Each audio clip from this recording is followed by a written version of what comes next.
হে everyone, আসসালামু আলাইকুম। আজকে আমি পার্ট 3 তে চলে আসলাম the rime of the ancient মেরিনারের। এখানে আজকে আমি রাইম অফ দ্য এনশিয়ান্ট মেরিনারের ডিটেলস সামারি সম্পর্কে আলোচনা করব। শুরু করার আগে একটু সেলফ প্রমোশন করে নিই। যদি তোমরা কেউ অনলাইনে আমার কাছে বেচ পড়তে চাও, তাহলে recorded class, live class, free hand note ইত্যাদি যদি চাও, তাহলে খুবই স্বল্প মূল্যে আমি তোমাদের জন্য ব্যাচ শুরু করব। এবং পাশাপাশি তোমরা আমার ভিডিওটি শেয়ার করবে এবং কমেন্ট করতে ভুলবে না, এবং তোমার ফ্রেন্ডদের সাথে শেয়ার করবে যাতে তারা এই ফ্রি ক্লাসটি দেখে উপকৃত হতে পারে। তো চলো শুরু করা যায়। তো চলো শুরু করা যাক।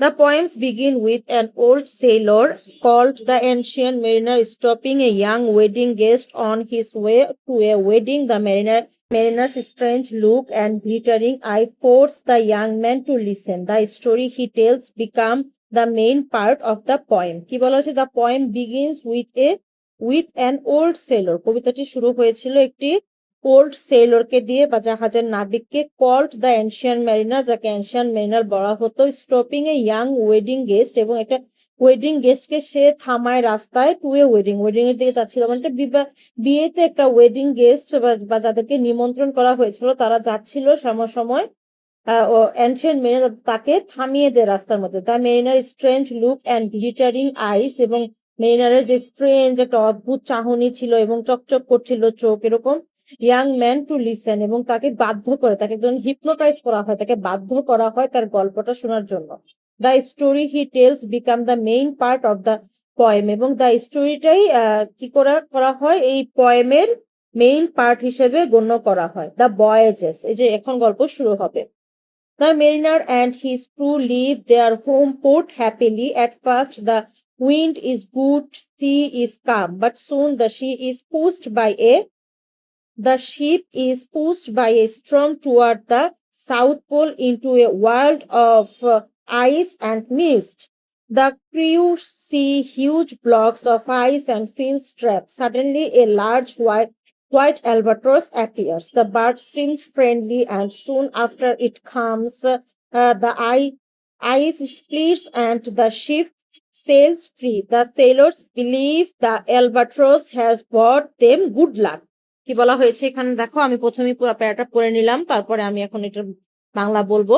দেখো, the mariner and his crew leave their home port happily. মেরিনারে মেরিনার এবং তার ক্রু মেম্বার যারা ছিল সবাই একসাথে কি করে, পোর্টে হ্যাপিলি ভাবে চলে যায়, মানে শিপে যাত্রা শুরু করে দেয়। At first the wind is good, এবং প্রথমে দ্য উইন্ড মানে বাতাসটা ছিল খুবই ভালো, and the sea is calm, এবং সমুদ্র ছিল খুবই শান্ত। But soon the ship is pushed by storm toward the south pole, এবং সাউথ পোলের দিকে যাওয়ার পথেই কি হচ্ছিল, একটা ভয়াবহ ঝড়ের সম্মুখীন হতে হয়। Into a world of ice and mist, এবং সেখানে অনেক বেশি বরফ এবং ধোঁয়া কুয়াশা ছিল। The crew sees huge blocks of ice and feels trapped, কি দ্য ক্রুরা দেখতে পায় যে সেখানে একটা ব্লক হয়ে রয়েছে ওই জায়গায়, এবং আইস ব্লক হয়ে রয়েছে, এবং তারা ওখানে ট্র্যাপ হয়ে গিয়েছে, আটকা পড়েছে আর কি। Suddenly a large white ship sails free, suddenly a large white albatross appears, এমন সময় একটা অনেক বড় সাদা একটা অ্যালবাট্রস পাখি ওখানে আসে। দ্য বার্ড সিমস ফ্রেন্ডলি, এবং তাকে খুবই ফ্রেন্ডলি মনে হয়। And soon after it comes the ice splits, এবং সে আসার পরে দ্য আইস স্প্লিটস, বরফ ভেঙে যেতে শুরু করে। And the ship sails free, এবং জাহাজটি আবার যাত্রা শুরু করে দেয়। The sailor believe that albatross had brought them good luck, এবং সেলর্সরা এটা বিশ্বাস করে যে আলবাট্রস তাদের জন্য একটা কি করেছে, গুড লাক নিয়ে এসেছে। তো সেলররা এটা বিলিভ করে। পরে দেখো দ্য সিন, তো সিনে যাওয়ার আগে আমি আবার একটু সামারাইজ করি। দেখো কি বলা হয়েছে, যে মেরিনাররা একটা পোর্টে যায় এবং সহজে তাদের ভয়েজেস শুরু করে, মানে তাদের যাত্রা শুরু করে। এমন সময় তারা সাউথ পোলের একটা জায়গায় কি করে আটকা পড়ে যায় বরফের মধ্যে এবং কুয়াশার মধ্যে। এমন সময় সাডেনলি একটা হোয়াইট অ্যালবাট্রস পাখি আসে, এবং সেই পাখিটা আসার সাথে সাথে তাদের আইসটা ব্রেক করে স্প্লিটস হয়ে যায় বরফটা, এবং তারা আবার যাত্রা শুরু করে। তো এই জন্য তাকে কি করা হয়, গুড লাকের একটা সাইন হিসেবে আখ্যায়িত করা হয়। পরে দেখো the scene, for no clear reason, the mariner kills the albatross with his bow. The crew is shocked and angry. They think he has done a foolish, evil act. At first, when the fog disappears, they change their mind and say maybe he was right. But soon the weather turns back and they all blame him again. To punish him, they hang the dead albatross around his neck to remind him for his crime. কি বলা হয়েছে? For no clear reason, কোনো কারণ ছাড়াই mariner কি করা হয়, অ্যালবার্টাসটাকে সে crossbow দিয়ে তীর ধনুক দিয়ে মেরে ফেলে। দ্য ক্রিউ ইজ শকড, এবং ক্রুয়ের সব মেম্বাররা খুবই শকড হয়, অবাক হয় এবং রাগান্বিত হয়। অ্যাংরি মানে কি? রাগান্বিত। They think he has done a foolish evil act, তিনি খুবই বোকামি এবং একটি খুবই ইভিল অ্যাক্ট করেছে। At first when the fog disappear, যখন প্রথমে সে পাখিটি কি হচ্ছিল, সরি, কুয়াশাটা যখন ডিসাপিয়ার হচ্ছিল, চলে যাচ্ছিল, মুছে যাচ্ছিল আস্তে আস্তে, they change their mind and say maybe he was right, এবং তারা ভাবছিল যে সে ঠিক কাজই করেছে, তাদের মাইন্ড এটাই তাদেরকে বলছিল বারবার। But soon the weather turns bad, কিন্তু ওয়েদারটা আবার আস্তে আস্তে খারাপ হয়ে যায়। And they all blame him again, এবং তারা সবাই সেলরকে, মেরিনারকে কি করে, গিল্টি প্রমাণ করে, তাকে ব্লেম করে শুরু করে। টু পানিশ হিম, এবং তাকে শাস্তি দেওয়ার জন্য দে হাং দ্য ডেড অ্যালবাট্রস, এবং মৃত যে অ্যালবাট্রস পাখিটা সেটাকে তার গলায় তার ক্রাইম হিসেবে ঝুলিয়ে দেওয়া হয়। The curse, the ship enters a hot silent sea with no wind. তো সেকেন্ড স্ট্যান্ডায় আমরা কি পেলাম, সরি, সেকেন্ড পয়েন্টে আমরা পেলাম যে কি করে, হঠাৎ করে কোনো তেমন একটা ক্লিয়ার রিজন থাকে না, তখন মেরিনার কি করে, অ্যালবাট্রসটাকে মেরে ফেলে, এবং সব ক্রু মেম্বাররা বলে যে সেটা খুবই ফুলিশ এবং ইভিল অ্যাক্ট করেছে।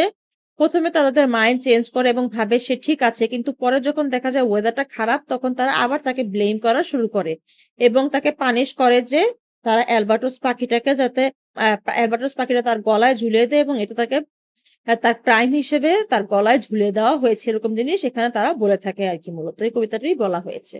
The curse, the ship enters a hot silent sea with no wind. The sailors suffer from thirst and heat. The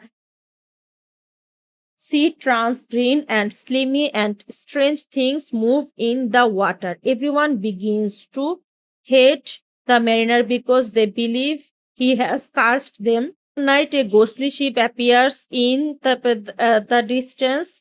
On its are two spirits, death and life in death. They play dice for the sailors' souls. Death wins the lives for the crew, and life in death wins the mariner. One by one, the sailors die suddenly, leaving the mariner alone among their dead bodies. He cannot die and must live in his guilt. কি বলা হয়েছে এখানে দেখো, একটা সময় কি করে, ship entered a hot silent sea and with no wind, এটা খুবই হট, গরম এবং নীরব, এবং একটা সাইলেন্ট সি, নীরব একটা সমুদ্রে, নীরব একটা জায়গায়, এবং যেখানে চলে যায় সেখানে কোনো বাতাস ছিল না। তো তারা খুবই, সেলররা খুবই পিপাসায় তৃষ্ণার্ত ছিল, পিপাসা ছিল তাদের মধ্যে, কারণ সেখানে অনেক গরম ছিল। তারপরে কি বলা হয়েছে, এবং সেখানে তারা অনেক অদ্ভুত রকমের গ্রিন এবং সিলি এবং strange things move in the water দেখতে পায় তারা।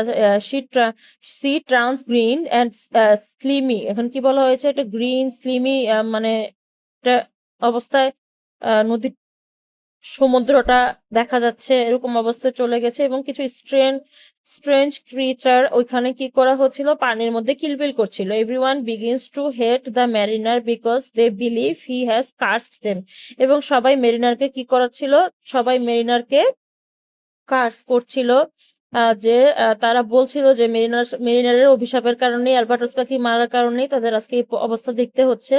এবং এক সময় একটা রাত্রেবেলা তবে কি করা হয়, একটা দূর থেকে একটা জাহাজ আসছে এরকম দেখা হয়। On it there are two spirits, এবং এখানে দুই রকমের আধ্যাত্মিক লোক থাকে, স্পিরিট থাকে দুইটা, মানে আত্মা থাকে দুইটা, একটার নাম হলো ডেথ আর একটার নাম হলো লাইফ ইন ডেথ। এবং তারা কি করছিল, নদীতে ডাইস খেলছিল। তো ডেথ কি করে, ডেথ সব ক্রু মেম্বারদের আস্তে আস্তে মেরে ফেলে, এবং লাইফ ইন ডেথ হলো মেরিনারের উপরে টার্গেট করে। One by one the sailor suddenly die, এবং সব সেলররা একসময় আস্তে আস্তে মারা যেতে থাকে। লিভিং দ্য মেরিনার অ্যালং, এবং মেরিনারকে একা রেখে সবাই মারা যায়। এবং their dead bodies, he can not die and must live in his guilt, এবং তাকে মারা হয় না, সে বেঁচে থাকে এবং সে তার গিল্ট নিয়ে লিভ বা বেঁচে আছে সেরকম বোঝানো হয় এখানে। তারপর দেখো, alone and guilt stricken, the mariner lives surrounded by the dead for 7 days and nights. He can't pray or sleep. He feels great horror and loneliness. At first he hates the sea creatures, thinking they are ugly, but one night when he watches them moving beautifully in the moonlight, uh, s- uh, uh, he suddenly feels love for them. He blesses them in his heart, and at that moment, the albatross falls from his neck and sinks into the sea. This show that the curse is beginning to break. কি বলা হয়েছে এখানে, যে mariner এক সময় নদীতে 7 দিন 7 রাত একা একা কি করে থাকে, ওইখানে থাকার পরে এক সময়, এবং he can not pray or sleep, সে কি করছে না, সে ঘুমাতেও পারছে না, কোনো প্রার্থনা করতে পারছে না, এবং সে খুবই একটা ভয়ার্থ অবস্থার মধ্যে আছে, এবং তার মধ্যে অনেক বড় রকমের একাকিত্ব কাজ করছে। প্রথমে সে কিছু সি ক্রিচার্সদেরকে দেখে, এবং দেখে বলে কি এগুলো খুবই আগলি, মানে কিছু কিলবিল করছে সমুদ্রে, সাপ টাপ এরকম হাবিজাবি যত রকমের প্রাণী থাকে সমুদ্রে। কিন্তু একটা রাত্রে বেলা তাদেরকে সে খুব ভালোভাবে দেখে, এবং তার কাছে মনে হয় তারা মুভিং বিউটিফুলি মানে মুভ করছে মুন লাইটে, মানে একটা চাঁদের আলোতে সুন্দর লাগছে তাদেরকে দেখতে।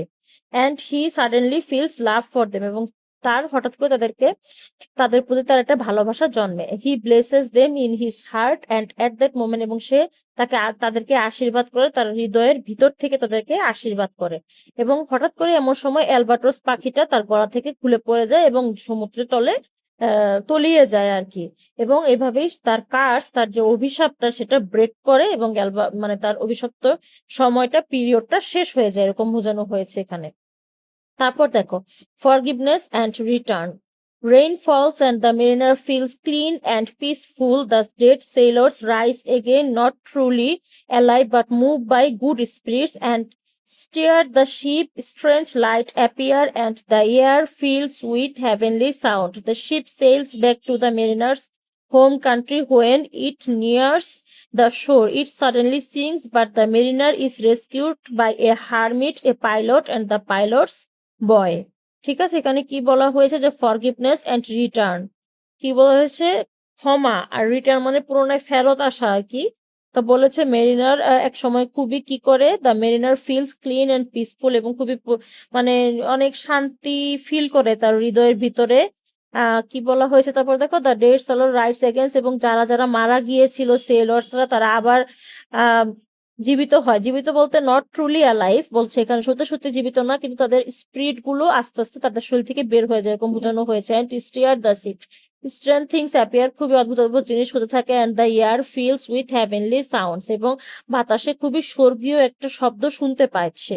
The ship sails back to the mariner's home country, এবং সেটা আস্তে আস্তে তার হোম কান্ট্রির দিকে চলে যায় শিপটা নিজে নিজেই। এবং যখনই তীরে যায় তখন এটা কি করে আস্তে আস্তে ডুবে যেতে থাকে, এবং তখন মেরিনারকে একটা হারমিট, একটা পাইলট এবং পাইলটের বয় ছেলেরা তাকে উদ্ধার করে। এখন লেসন দেখো, when the mariner reaches land, he feels a painful need to tell his story, এবং সে যখনই তার গ্রামে চলে যায়, তার ল্যান্ডে চলে যায়, তার যেখানে আবাসস্থল সেখানে চলে যায়, সে খুবই পেইনফুল ফিল করে, এবং এই গল্পটা সবাইকে সে বলতে চায়। He realises that his punishment is to travel the world and share what he was learned, that all life is holy and must be loved. He ends his tale by teaching the wedding guest this moral. বলছে, he prayed best who loves best all things both great and small। কি বলা হয়েছে, যে সেনারা তারপরে সবাইকে তার ভিতর থেকে খুবই আকাঙ্ক্ষা কাজ করে, যে সে সবাইকে তার এই পাপের কথা এবং তার প্রায়শ্চিত্তের কথা বলে বলে বেড়াবে, তাহলেই তার পাপ হয়তোবা পুরোপুরি ভাবে মোচন হবে। এভাবেই সে সবাইকে একটা শিক্ষা দিতে চায় তার এই গল্পের মাধ্যমে। এই জন্য ওয়েডিং গেস্টকে সে বলে যে হি প্রেইড বেস্ট হু লাভস বেস্ট, সে যে সবচেয়ে বেশি ভালোবাসে সেই সবচেয়ে বেশি ভালো প্রার্থনা করে। All things both great and small, মানে এখানে সেটা বোঝানো হয়নি, সেখানে মূলত বোঝানো হয়েছে যে সৃষ্টিকর্তার প্রতিটি জিনিসই ছোট থেকে বড় যাই হোক না কেন এগুলোকে ভালোবাসা দরকার, কারণ সৃষ্টিকর্তা আমাদের ভালোর জন্য এই জিনিসগুলোই পৃথিবীতে পাঠিয়েছেন। The wedding guest leave the scene deeply moved. The poem ends with the went away a sadder and a wiser man. Summary in one line. It is a story of sin, punishment, and forgiveness, showing that love for all living things is the path of peace. ঠিক আছে? তোমরা আশা করি বুঝতে পেরেছো। আরো এটার মধ্যে অনেকগুলা কাহিনী আছে, সব তো আর আমি তোমাদেরকে শেয়ার করতে পারবো না ফ্রি। কিছু কিছু জিনিস তো পেইড হ্যান্ড নোট আমার কাছ থেকে নিতেই হবে, না হলে অ্যাকচুয়ালি আমার কাজের কোনো দাম নেই, তাই না? আমি তো অনেক কষ্ট করে ভিডিওগুলো মেক করি তোমাদের জন্য। সো তোমরা যদি আমি এটা নিয়ে বেশি একটা আলোচনা করবো না, এখানে থিম টিম আর অনেক কিছু আছে, কোশ্চেন অ্যান্সার আছে, কিন্তু আমি পরবর্তীতে আরেকটা টপিকে চলে যাব। তো আজকের মতো এই পর্যন্তই। আল্লাহ হাফেজ। ভালো থাকবে, সুস্থ থাকবে এবং বেশি বেশি করে আমার ভিডিওগুলো শেয়ার করবে এবং কমেন্ট করে দিবেন। আল্লাহ হাফেজ।